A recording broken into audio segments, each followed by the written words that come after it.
My guest today is Martin Greig, and he is an expert on the British Empire. And that's today we're going to start about talking about the early and the rise of the British Empire. And as always, I ask about my guest to get to know them a little bit. How did you get into the British Empire and their history of especially the early centuries? Well, thank you for inviting me to speak today. And my interest, I've been interested in British history since I was an undergraduate at the University of Toronto. My own specialty is late 17th century British history. And I've been teaching that at Ryerson University in Toronto for many years, but I also am interested in the British Empire and have been for quite some time. And I teach a senior course in the British Empire at Ryerson. And so I've become quite interested in imperial history as a result of that. And I have some expertise, which I hope to share with you today. That's fantastic. That's what I'd like to hear. And let's start. Actually, we wanted before. Now we're going to start mainly about overseas colonies, but we talked a little bit about this before the recording. So let's start about the conquest of Scotland and Ireland. That's kind of the main jump starter for the British Empire. How did that come about? Well, of course, that goes way back in English history. So the English tried to claim lordship over Ireland all the way back in the 12th century under Henry II. And he sent over an army and attempted to conquer Ireland. He was unsuccessful. And in fact, subsequent kings attempted to subjugate Ireland for a very long time. It was Henry VIII in the 16th century who actually formally declared himself to be king of Ireland. And but he wasn't successful in conquering the entire Ireland, the entire island of Ireland. It's only under his daughter Elizabeth that we finally have the conquest of Ireland by the English. So what made her successful compared to her father, who failed the conquest? Partly she just put more effort into it. It still took a long time. It took quite a number of years of war, but finally, by very close to the end of her reign, around 1600 or so, when the conquest was finally accomplished. But even after the conquest, the Irish were not happy about it, and they continued to rebel against it from time to time. Over the next several centuries.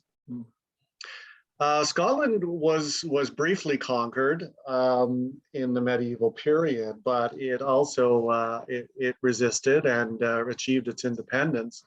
And Scotland doesn't become part of Great Britain until the Union of 1707, which was not a conquest. It was. We know the story from Braveheart, don't we? That's right. Yes. So yeah, the whole Braveheart thing, all that swashbuckling stuff. But yeah, so Scotland was never conquered, or at least not permanently. It joined voluntarily in 1707. Wales was conquered. Again, that was back in the medieval period. And in fact, Wales was incorporated into England. So it essentially became part of the English state, whereas Ireland and Scotland remained separate to some degree. And I wasn't okay. So it took time, in other words. But when as we know, the Spanish, and I don't know if you can answer this, but when the Spanish had basically half of North and South America at one point. So when did this British want to kind of have a piece of the cake, of the North American cake, and why didn't they go for the South and Central as well to try to get it from Spanish? Why didn't? But was it easier to just colonize the North in a sense? Uh, well, yes, it was. The first English voyage across the Atlantic was actually way back in 1497 with Giovanni Caboto, who John Cabot is known as he's known to the English, sailed to what is now Newfoundland, but did not attempt to settle there. And throughout the 16th century, the English fishermen regularly went across the Atlantic and fished in the Grand Banks off the coast of Newfoundland. So the English were well aware of the northern part of North America, but made no attempt to settle there. Where they get involved in terms of the more southerly areas was basically to attack the Spanish. Spain was the most powerful kingdom in Europe, and was becoming, of course, they had originally, it was Christopher Columbus, who had sailed for the Spanish. And in the intervening decades, Spain had established a strong foothold in Central and South America and the Caribbean, and had become fairly prosperous as a result of that. And so the hostilities with Spain, gave a motivation for English sea captains to go across to particularly the Caribbean and attack the Spanish. So there was no attempt to settle at that point or to steal any of their colonies. They just wanted to attack the Spanish and take the Spanish crown them down a notch. Yeah, well, exactly. And under Elizabeth, there's kind of a Cold War with Spain beginning in the 1560s, but by the 1580s, there's open war. And so a lot of English sea captains who had the sort of informal blessing of the crown would sail off to the Caribbean and attack Spanish ships and attack Spanish port cities. And they were regularly bringing home, well, I've got the figure of about 200,000 pounds sterling a year in stolen goods from the Spanish. Is this where we start to see the first privateering kind of? Absolutely, yes. And one of the famous sea captains, Sir Francis Drake, was in fact a privateer.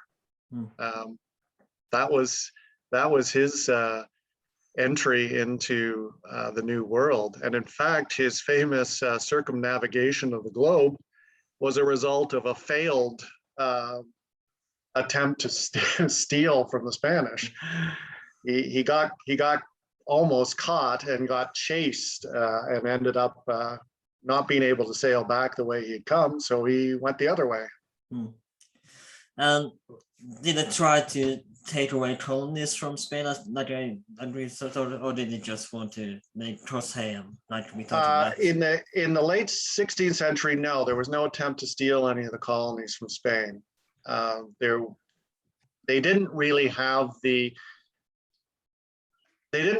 sea power or the manpower, and the reason was that this was all done not although, as I said, the English crown knew all about it. It was not officially; these were not expeditions that were under the official, Royal Navy. These were all private captains who were in it for their own personal profit. And so they were not. They didn't have an official navy going out there to establish any presence there. Because when I talked about in the episode with Steve and John, we talked about that they didn't really have a standing army either. Nope. They had, but they did have started form a navy at this point. That was the main. That was the only there was a formal navy, that's for sure, but this was not being used as a formal naval operation. People like Sir John Hawkins, Sir Francis Drake, they were operating privately. They had investors, including, in fact, Elizabeth, Queen Elizabeth did invest in some of their operations, but that was privately, not as an official government operation. So what makes them want to settle in America? So why did they choose that? Maybe we should have colonies over there. Is it because it would be easier to raid? Well, was it because it was easier to raid from the Spanish, or was it just did they realize the land was kind of fertile and it was good land there, or what was the reason for finally starting to establish colonies? Well, yes. Okay, so that's a good question. There's really two things involved. One is there were a series of voyages in the late 16th and early 17th century that were looking for the quote unquote Northwest Passage. So the idea that there must be some kind of a route, you could sail around, the Cape of Africa, for instance, if you wanted to go to India. But it was also known you could sail around the Cape at the bottom of South America, but that was way too long a voyage. So maybe there's a passage across North America that will shorten the voyage. They of course had no idea how large North America was. That turned out to be a bad idea. It turned out to be a very bad idea, and but they tried, and so there are a bunch of Martin Frobisher, for instance, Henry Hudson, were all sent over to try and discover this Northwest Passage, which of course they didn't get. So that was, again, they're not interested in North America; they're interested in getting to Asia. So they're not interested in land per se; they just want to. That's right. It's only in the very late 16th century and into the early 17th century that the idea comes up that maybe we might settle some people in North America. When we talk about the church with Asia, did it try to make a sort of Suez Canal already, or did they find out that they didn't have enough resources to make a canal in the Suez, or didn't have they tried the attempt to make a canal there? No, they didn't have that kind of technology or ability at this point. So no, there was no sense of trying to dig your way through. But there was, as I say, by the late 16th century, there was the idea maybe we can settle some people in North America, but they deliberately chose to go north of the Spanish territories because they didn't want to compete directly with the Spanish. They didn't feel that they had the ability to defend their colonies if they were trying to compete with the Spanish. So they deliberately went further north, and what they in 1580s was the first time John White set out to settle a group of people in what Sir Walter Raleigh had called Virginia, naming it after the Virgin Queen Elizabeth. And that was a colony that failed. They dropped off settlers. They quickly needed more supplies, sent the ship away to get more supplies, and when the ship came back, there were no settlers there anymore. So that was total. Hasn't that become kind of a legend that it just disappeared out of nowhere? Isn't that kind of a legend? Not a legend. It was true. The settlers they didn't know what happened to them. They didn't find them. We don't know what happened. It's possible that some of them may have just connected up with indigenous groups. It's possible that they just died. We really don't know. Well, all we know is they weren't there when the ship returned. Because I remember hearing the story when you're talking about it, like I read about it somewhere. I just don't. Yeah, no, it did happen. The next time was in 1607, so it's not really for a couple more decades that we see another attempt. And why did they wait so long between trying to settle? Is it because it felt like the same thing is going to happen again, or scared of trying to settle the land? Well, yeah, and again, these were private operations. This was not the British, the English government was not the prime mover of these things. they weren't particularly interested, largely because of financial reasons. The English government was, the English crown was desperate for money, and they weren't interested in spending any money on this. So these were private operations. And in 1607, there is another private consortium of business people, and they come together and they create the Virginia Company. So this is in London, and they decide to send out some settlers. So they send off a ship with about 105 potential settlers, and they head off to Virginia, and they establish what they call Jamestown, which they name after the English king, James I. But it goes very badly. Oh, so? It goes badly because they're just completely unprepared, and which sounds strange because you would think that, you know, they would have made the proper preparations. But part of the reason they were unprepared was, remember, the Spanish had been in the Americas for now over a century. And so what made them so successful compared to the British failure? What made the Spanish so successful in colonization? Well, and this is it. So there are a number of Spanish people who had been over in the Americas who came back to Spain and then wrote about their experiences. And these were published books, and some of them ended up being translated into English. And partly it's a combination of a bit of romanticism in their writings about the New World. You know, this is a great place with bountiful, great weather, resources. You know, and so a bit of a kind of, a little bit overselling the whole thing. But secondly, what also came out was the Spanish had conquered the indigenous people, and in a number of places, it actually enslaved the indigenous people to work for them. So that was particularly true, of course, once they found the very rich silver and gold mines in what is now Bolivia, but they called it Peru. And so the vision that the English, Virginia Company had was, oh, well, we're going to do exactly what the Spanish did.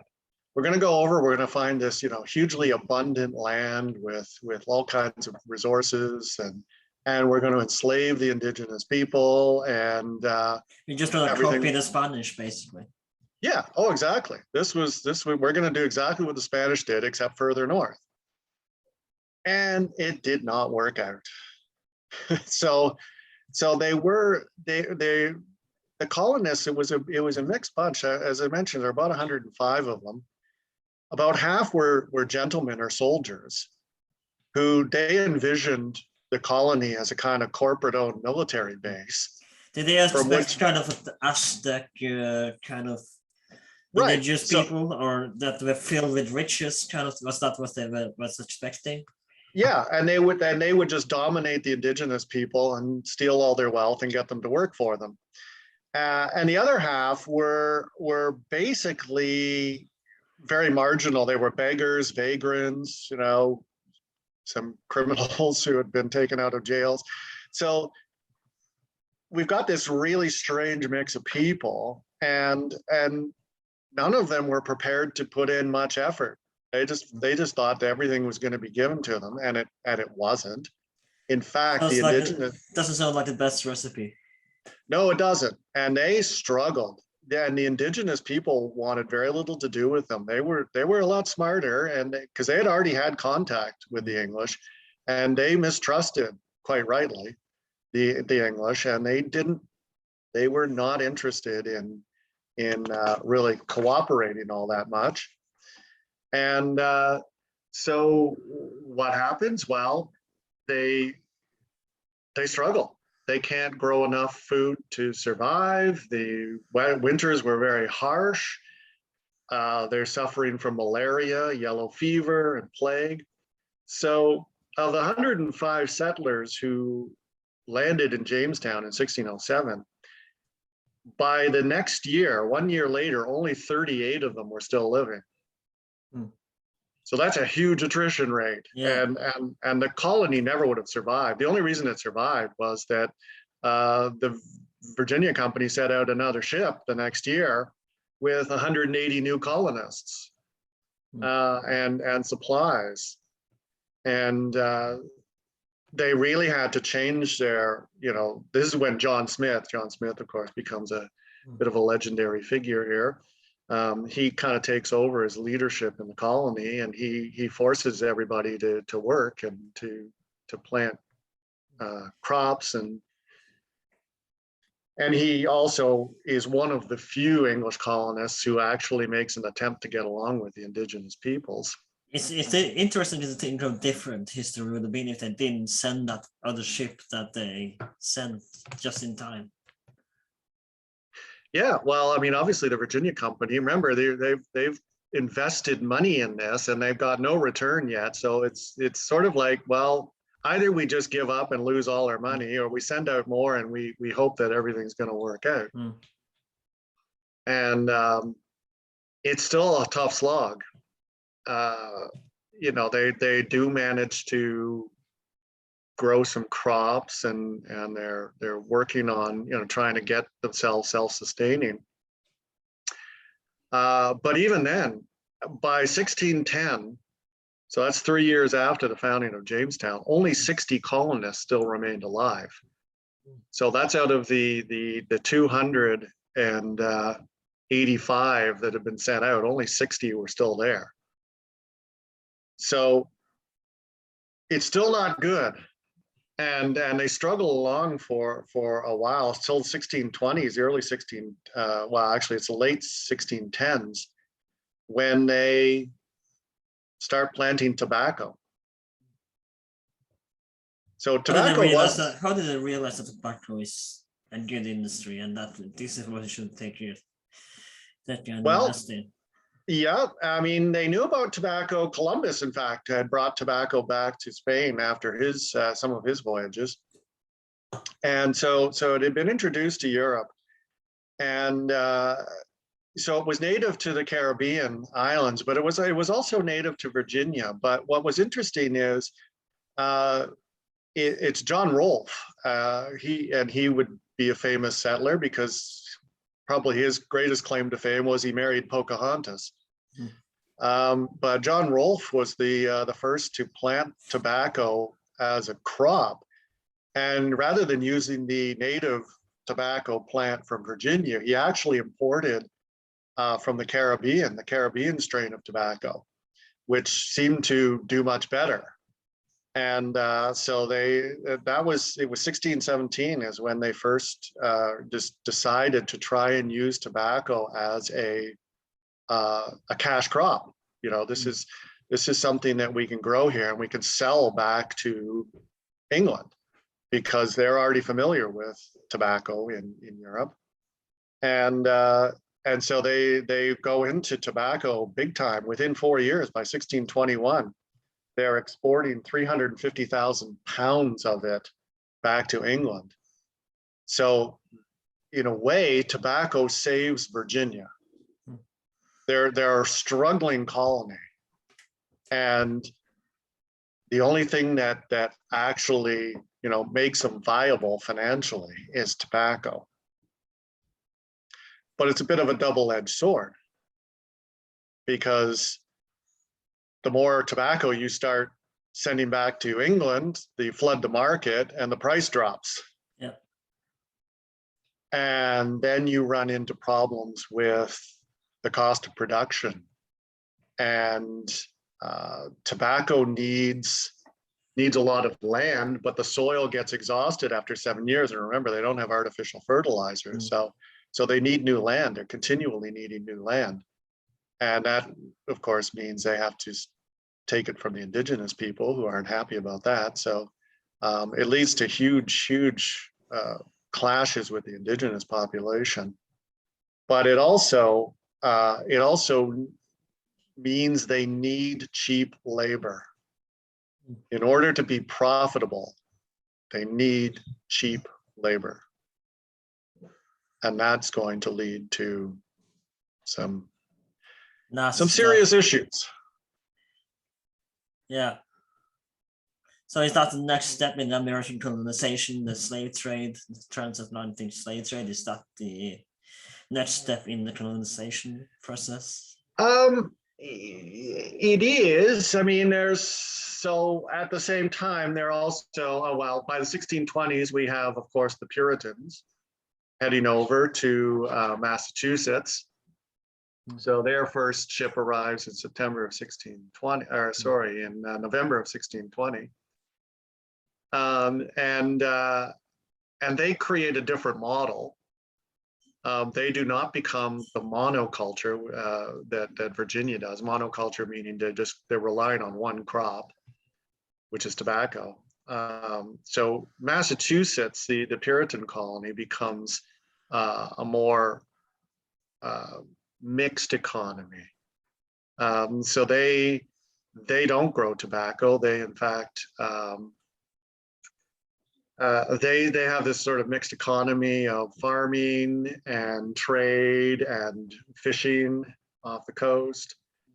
And of course, they're very different in that they have families. The Virginia settlers were all male. So people begin to kind of realize that this is good land now. This is an opportunity for a new life from England, that they start to settle. Yes, in America. yes.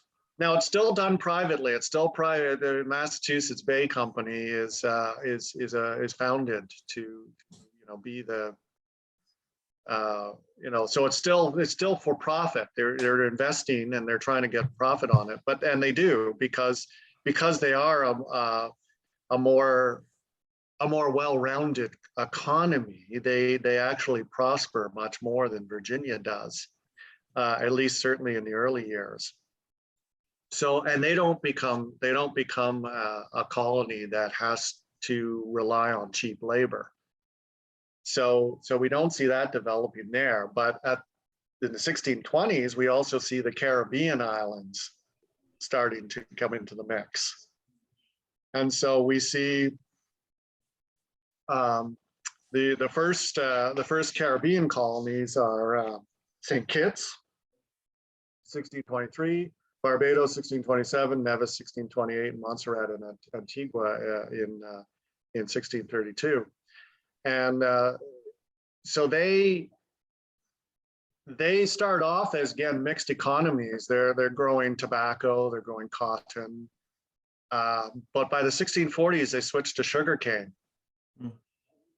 And they switched to sugarcane because up until that point, sugarcane, which is not a New World product, it comes from the Old World, but it had been brought earlier, decades earlier, by the Spanish and the Portuguese.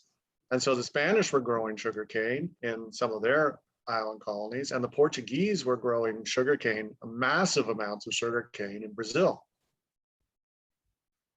And so the market, there was no real extra market. Cuba became a massive production of sugarcanes as well. Sorry? Cuba becomes a massive production of sugar. Yeah, for the Spanish. Well. Yeah, absolutely. You're right. And so at this point, the British the English at this point, as we call them, are not growing sugarcane. What happens to change that is the 1640s. There's a huge civil war in Brazil that interrupts the sugar growing business and trade. And so it's a group of Dutch merchants and along with English merchants who say, hey, wait a minute, there's an opportunity for us to get into the sugar trade. And so they start growing sugar in Barbados. And then in 1655, they capture Jamaica from the Spanish. And that becomes another big sugar producer for the British, for the English. And so then we have the same issue. As sugar, of course, originally was a very expensive product, only the wealthiest could afford it. But as production ramps up in the Spanish colonies and in Brazil, we see the price drop. Same issue. We need cheap labor in order to keep profits. So the Spanish and the Portuguese had gone towards using African slaves. But the English weren't originally, and they didn't in Virginia either. They used initially in Virginia something called indentured servants. So indentured servants came from the British Isles. So England and Ireland, Scotland. And they were brought over on contracts. Now, some of them were quote unquote voluntary, meaning that they had been talked, these were poor people who had been talked into signing a contract to go over and work for free for usually 4 years. And then when they finished their term, they would be set free.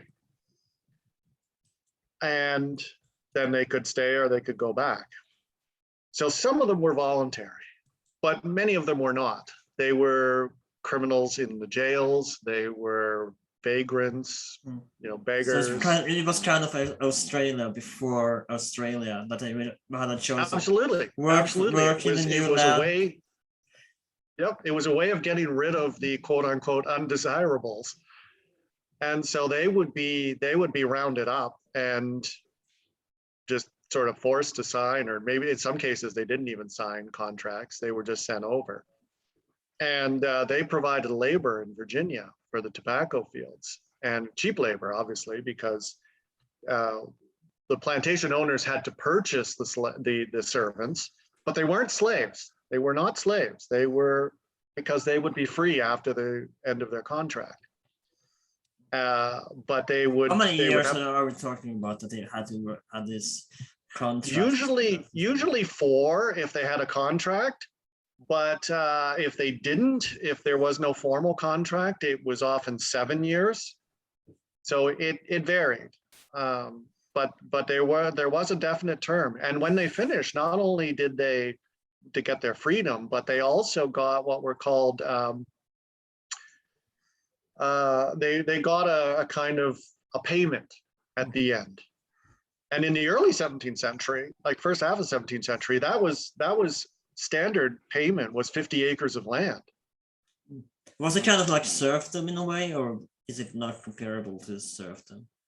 Not really, no, because they did have some rights, and they did get automatic freedom at the end, where serfs were, there was no automatic. I mean, freedom. when they gained the land, they didn't have to work for the previous owner, so to speak, or. Right. Yeah, they were totally free. And in fact, so indentured servitude lasted throughout the 17th century and into the 18th century. And in fact, the vast majority of immigrants to the American colonies were indentured servants. About 70% who went over were indentured servants.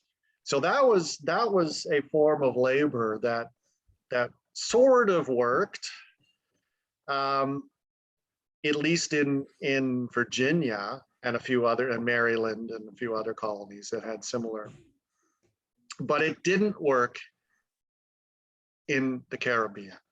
What's the difference between why didn't it work in the Caribbean and why did it work in the mainland? Because the conditions were so much more brutal. I mean, you've got a really, really difficult climate.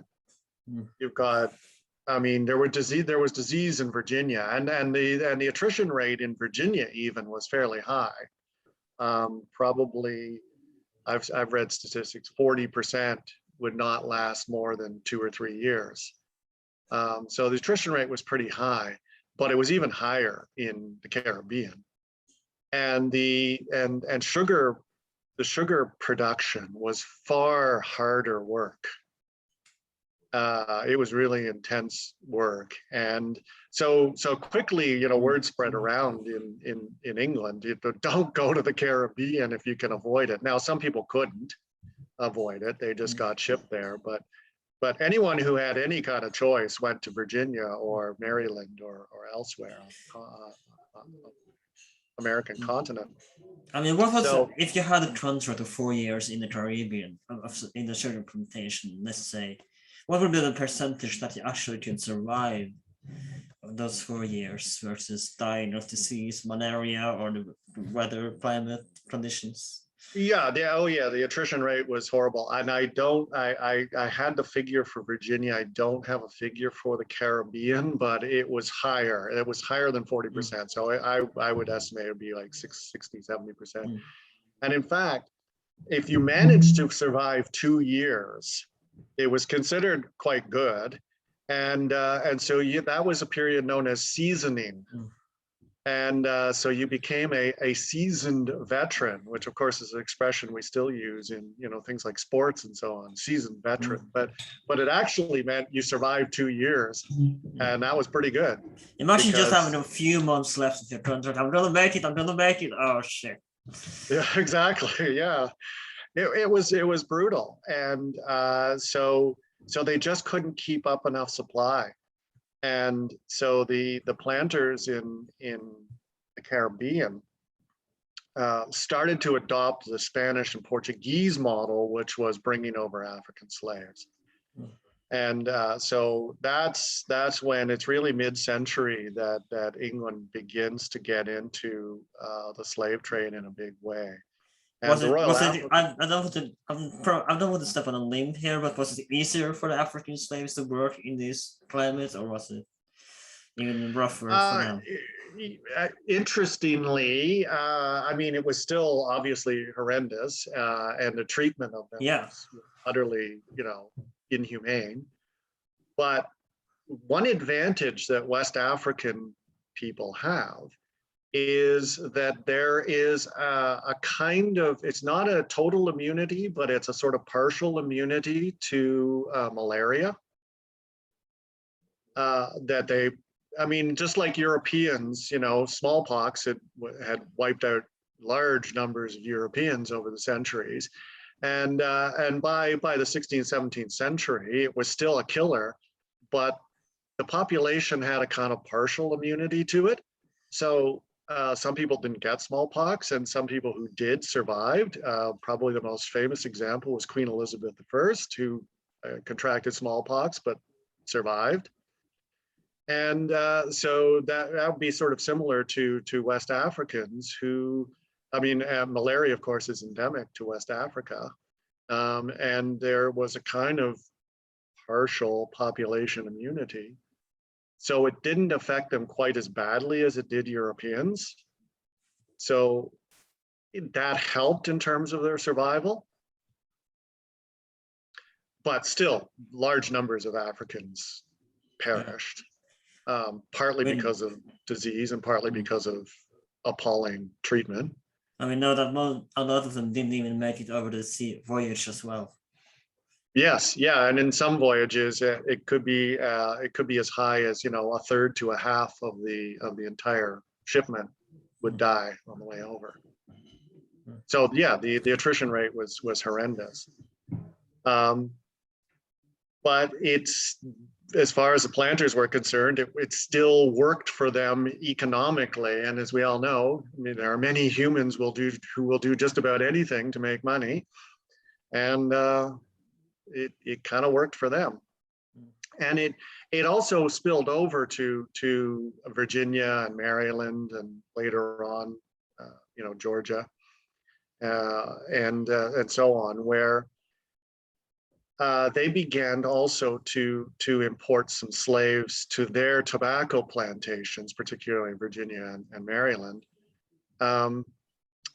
But they still continued to have indentured servants. So the two kind of were side by side, and Virginia and Maryland never had the same kind of volume of slaves as they did in the Caribbean. And in 1672, was it tougher for the slaves, especially for the first generation in the further north, considering the climate is colder and it's rough? It was a rougher climate than down in the south. Was it rougher to get further north, or? Again, it's a similar question to the Caribbean one, but the Caribbean was still a much harder place because the weather was so brutal, because the disease was rampant, and because the work itself was really physically demanding. Not that tobacco isn't, but even more so than that. So yeah, it's just It was a but horrible business in general. it was. And so we have the Royal African Company is founded in 1672 for English merchants to now, directly involve themselves in the slave trade.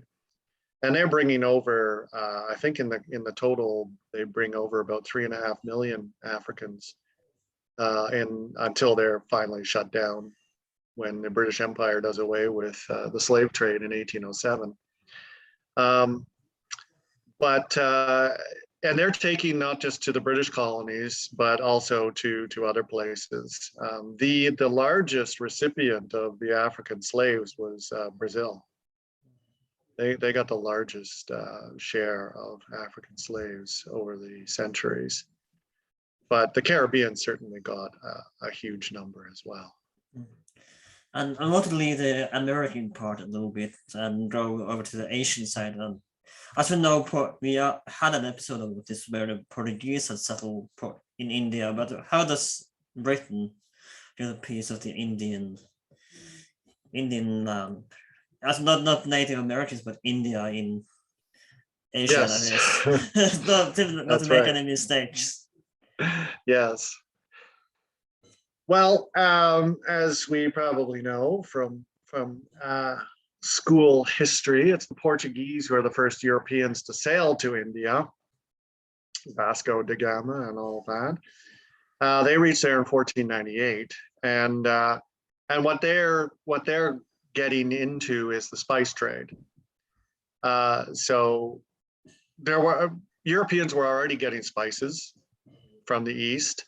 But it was a complicated trade. The spices, of course, themselves were largely produced not in India, but in what is now modern day Indonesia.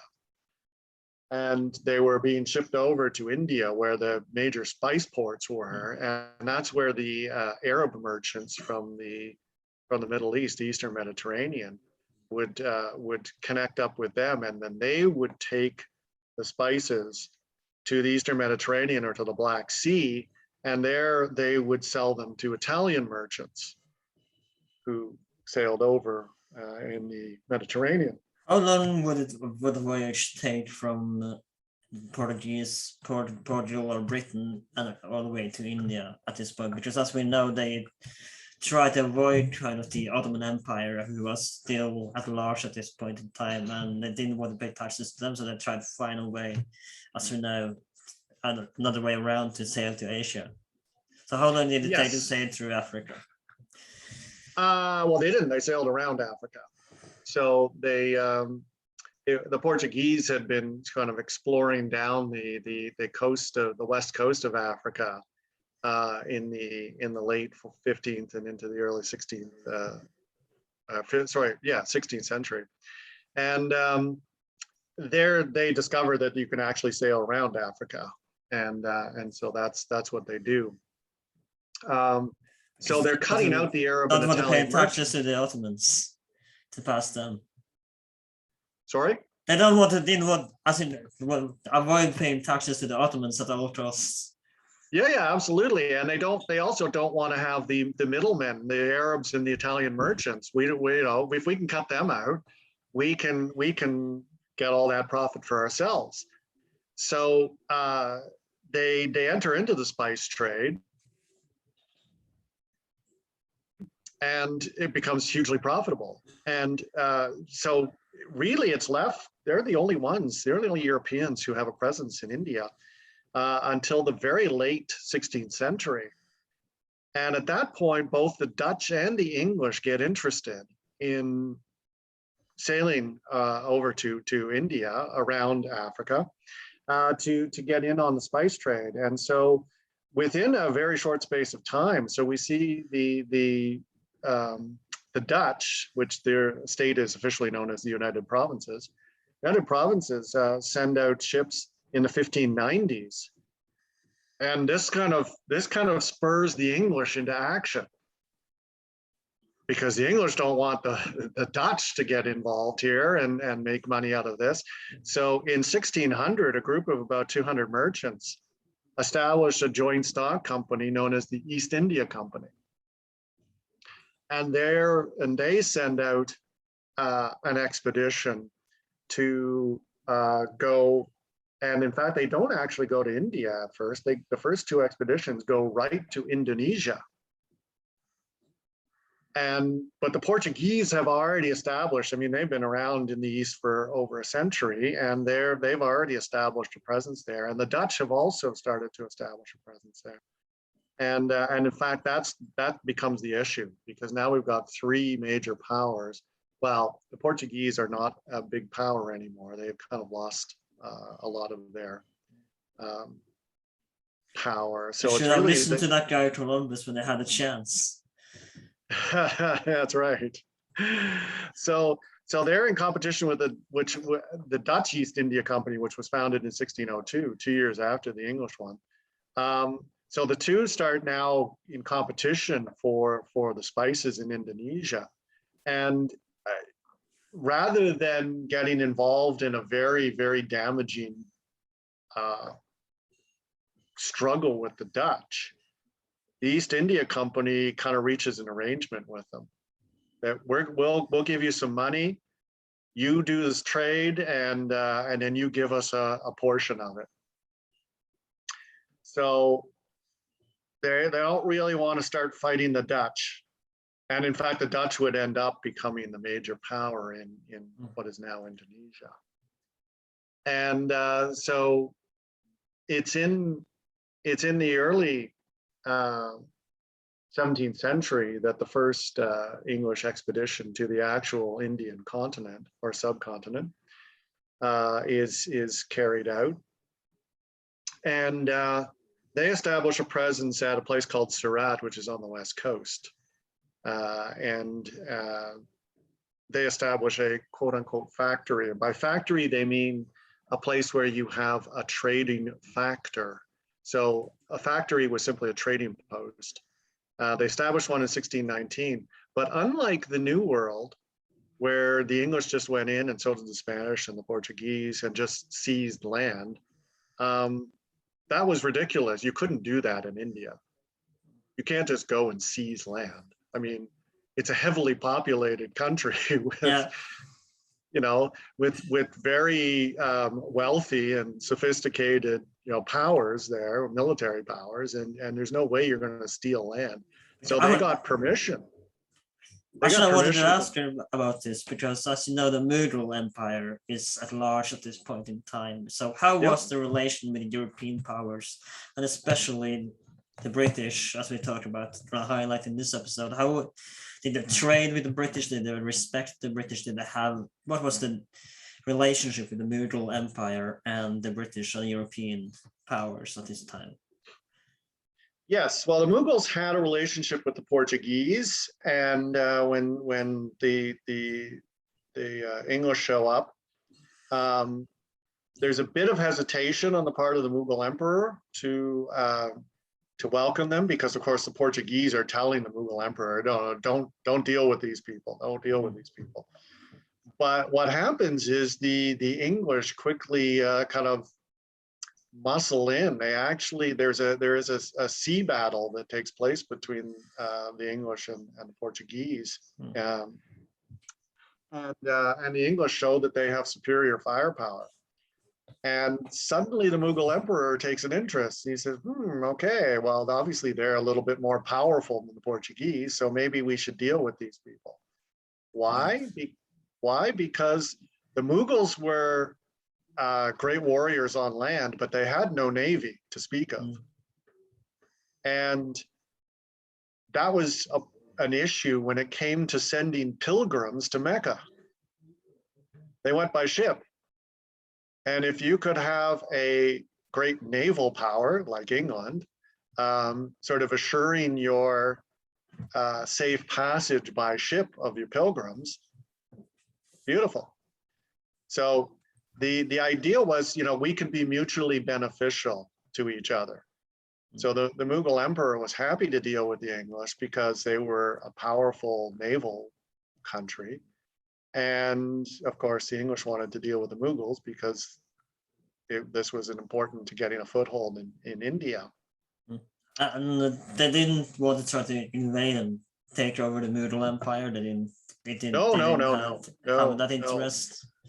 No interest. And I mean, never ever does India become a settlement colony. Even at the height of the British Raj, the Brits who go there to work. They work in the civil service, in the army, but they almost all of them go back to England when they're finished their careers, or go back to Britain. So it's never a settlement colony. And in the early days, there's no interest in trying to compete with the Mughals. The Mughals were far too powerful for them to compete with at that time. And in fact, that's really the history of the English, and then later the British. Once the Act of Union in 1707, we can call them the British. That's the story of their increased presence in India, is with the collapse of the Mughals. Mughal Empire collapses in the 18th century, and there's a political vacuum that ends up being filled. I was actually looking up yesterday because I was fascinated by this, and there is actually descendants from the Mughal Empire living today, which I found quite fascinating. Oh yeah, they continued on, but and in fact they continued on long into the era of British dominance. There was still a Mughal emperor in 1857 at the time of the Indian Mutiny. He was in Delhi, but I mean he had zero power. Yeah, they're still around, but they're collapsing. Not in the 17th century. That's not until the 18th century that they really start to decline. So at this point, the English are just interested in establishing trade, and so spices. They've got this deal with the Dutch East India Company, but what they discover is Indian cotton cloth. Cotton, of course, is a fabulous textile. And, the English had been Europeans had been used to wool. That was the primary textile that the Europeans had. And wool is great, but, wool has its drawbacks. It can be, uncomfortable against the skin. It can be, it's not a very light fabric necessarily. It's got its issues, but cotton is fantastic. And so there was this whole cotton industry, and the East India Company started to buy up cotton cloth and ship it back to England, and it became hugely popular. And not just in England, but in Europe. And so, interestingly enough, spices get pushed to the side. The Dutch really dominate the spice industry, but the East India Company now takes over the cotton textile industry. At this point, are starting to become a global power, the British, when they do finally not settle like you said, but like have trade in India, and they have several colonies in America at this point, and they have both Ireland, Scotland, and most of the British Isles. Are they finally a global power, or are they still to become like the world? They're on their way towards that, for sure. They're still not the world's greatest power at this point, but they're certainly on their way, because they are starting to make some real profits from their expeditions to various parts of the world. And India is, by the later 17th, certainly into the 18th century, but even by the later 17th century, the East India Company is becoming extremely profitable. And that's going to have a huge impact on Britain itself. in fact. As has been pointed out, I mean, once the East India Company really kind of hits its stride, which is really into the 18th century, it becomes the classic too big to fail company. I mean, it employs so many people in Britain. It's got so many interests in Asia. It's supporting the shipbuilding industry, the sailing industry. I mean, it's huge. So it's all because of the East India Company, basically, that, and or British in the company, that the British Empire exists at all. Is it all because of the East India Company?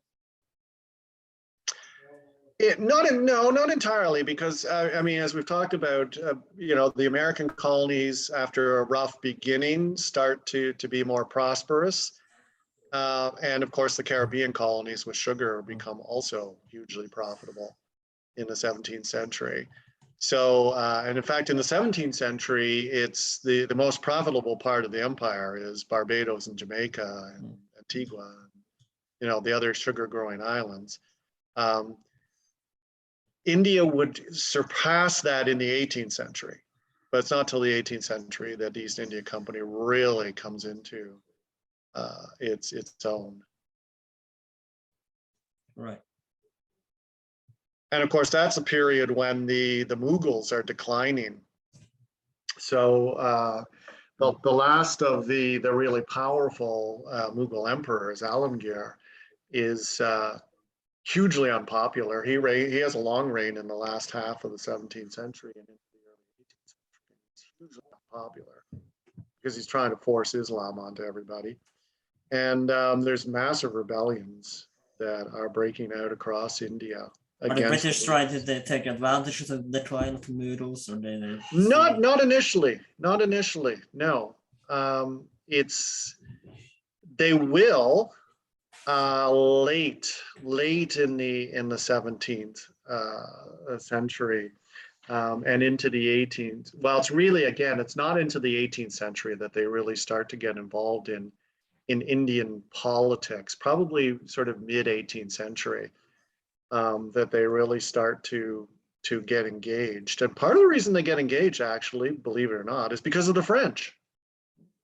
The French also have their own version of the. It's always the French, isn't it? It's always the French, yeah, absolutely. So by that point, and we're talking now into the late 17th century. Well, actually, no, it's sort of early in the 17th century, 1639. The English establish a new base in this is on the southeast coast, in a place they called Madras, which is modern day Chennai, on the southeast coast of India. And the reason they did that is because that was, I mean, the area they had at Surat was not a major textile producing area, whereas the southeast around Chennai was a very heavy textile producing area. And again, they don't steal the land, they don't come in and muscle their way, they actually lease the land from a local Hindu ruler. So it was that part was outside of the Mughal Empire. And they created a very successful trading post there in 1639. They moved their base at Surat south, and that was because of major rebellion that broke out against the Mughals there, that made the whole area too unstable. So they moved south to modern day Mumbai, which the British called Bombay, which is what the Portuguese had called it. And then they established a third. So there were really three major bases in India. There was Mumbai, Bombay as they called it, Madras, and Calcutta, which was in the northeast in the state of Bengal, where they, again, a major textile cotton cloth area. And those became the most important areas for England. And it's, but the British or the English British are establishing these bases, but the French are also establishing on the East Coast in Pondicherry. And then it all becomes part of this massive clash of empires in the mid 18th century, the 7 Years' War and all that. And that's when the British start getting involved in local Indian politics, because the French have done it. The French made allies with some local Indian rulers, and that brought the British into doing the same thing. And that's suddenly drawing them into a lot of the local politics. So it's not until the mid-century, mid 18th century, that Britain gets more drawn into Indian affairs, rather than their model in the past was simply, let's show up, let's acquire the rights to set up a trading post and just make money. They realize that there's more to the game than just establishing, make profit, and they realize that there's more to the game.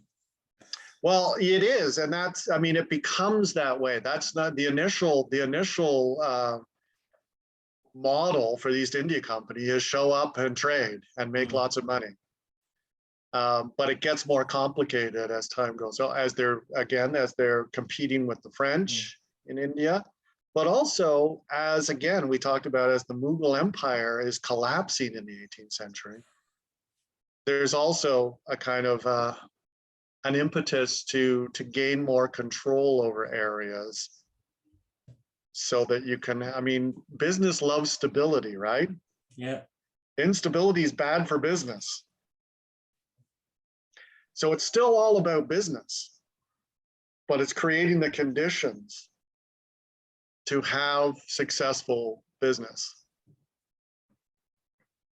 And increasingly in the 18th century, that means also creating sort of political stability in the regions in which they're trading. Right. Thank you so much for coming on, and I think we covered the basic of the rise of the British Empire. It's been a pleasure to have you on. Before you go, do you have anything you wish to promote, and the social media where people might find you? And the links you want me to put in the description, perhaps? No, nothing in particular. Nope. Thank you so much thank you so much for coming. My name is Erlend. This has been well.h12. We are available on Instagram, well.h12. You can find us on Spotify, YouTube, Apple Podcasts, wherever you can find podcasts. If you liked this episode, please consider checking out some more episodes. We're definitely going to find something you like. And please consider rating us on iTunes and write a little bit review if you got the time. It would help us out a lot. Please like, share, and subscribe. And I'll see you next time.